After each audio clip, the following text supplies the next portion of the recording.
నమస్తే అన్న. నా పేరు Rajkumar, welcome crop science private limited Warangal ప్రతినిధిని.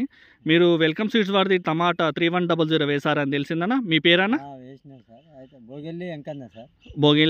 భోగిల్లి Enkanna. Okay. గ్రామం? పుణ్యల్ సార్. మండలం? అయినవల్లి. జిల్లా? హన్మకొండ. ఓకే. ఇప్పుడు మీరు టమాటా ఏ రకం వేశారన్న? 31 ఉందా సార్. వెల్కమ్ సీడ్స్ 31 ఉందా? ఓకే. ఇప్పుడు ఇది టమాటా మీరు ఎప్పుడు నాటారన్నా? ఇది 30 రోజుల లోపల నాటినాం. నారు 30 నాటిన డేట్ చెప్పన్న. నారు 30 రోజులు. ఓకే. ఇది నాటింది అంటే మన క్రిస్మస్ పండుగ ముందు నాటినాం. ఓకే. డిసెంబర్ 24 అట్లా నాటారు. నాటినాం. ఓకే. ఎన్ని రోజుల కటింగ్ వచ్చిందన్న మీకు టమాటా? 55 నుంచి 60 రోజులలో 2 నెలల కటింగ్ వచ్చింది. 60 రోజులకు 2 నెలలకు మీకు కటింగ్ స్టార్ట్ అయింది. ఓకే. ఎన్ని కటింగ్లు చేశారన్న? ఇప్పటికి 3 కటింగ్లు అయినాయి. 3 కటింగ్లు అయింది. ఓకే. 3100. ఇప్పుడు ఇది మీకు ఫ్రూట్ అంటే మన కాయ ఎంత వస్తుందన్న వెయిట్?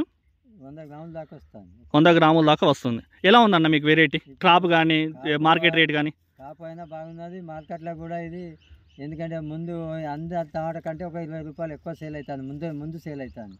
ఓకే. టమాటా అమ్మినాకనే ఇంకో టమాటా అమ్ముతాను. ఓకే. అంటే మార్కెట్లో ఇది బోర్తోనే కాయ సైజు షైనింగ్ బట్టి మీకు మార్కెట్లో మిగతా వెరైటీలతో పోల్చుకుంటే 20 రూపాయలు ఎక్కువ పోతుంది. ఓకే. ఎలా ఉందన్న మీకు గట్టిదనం కానీ దిగుబడి కానీ? 4 రోజులైనా ఉండేటట్టు ఉన్నది. అంత గట్టిగా ఉన్నది. ఓకే. కాయ చూసినా మంచిగా పడుతుంది. వాళ్ళకు ఎమ్మడే పొంగనే అనుకుంటాను. ఓకే. దిగుబడి ఎలా ఉంది మీకు? దిగుబడి కూడా చాలా బాగానే అనిపిస్తుంది. మంచిగా అనిపిస్తుంది. ఓకే. మీకు వెరైటీ అయితే బాగా నచ్చింది. వెరైటీ ఇది చాలా బాగా నచ్చింది. కాయ సైజు పెద్దగా ఉన్నది కనుక మాకు మంచిగా అనిపిస్తుంది.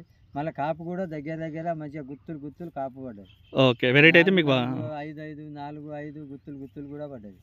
ఓకే. క్లస్టర్గా వచ్చి మంచిగా గుత్తులుగా వచ్చి మంచిగా దిగుబడి కూడా బాగా వస్తుంది మీకు. దీనికి పిలక కూడా బాగా వస్తుంది. ఓకే. మీకు వెరైటీ మాత్రం బాగా నచ్చింది. ఓకే. థ్యాంక్ యూ అన్న.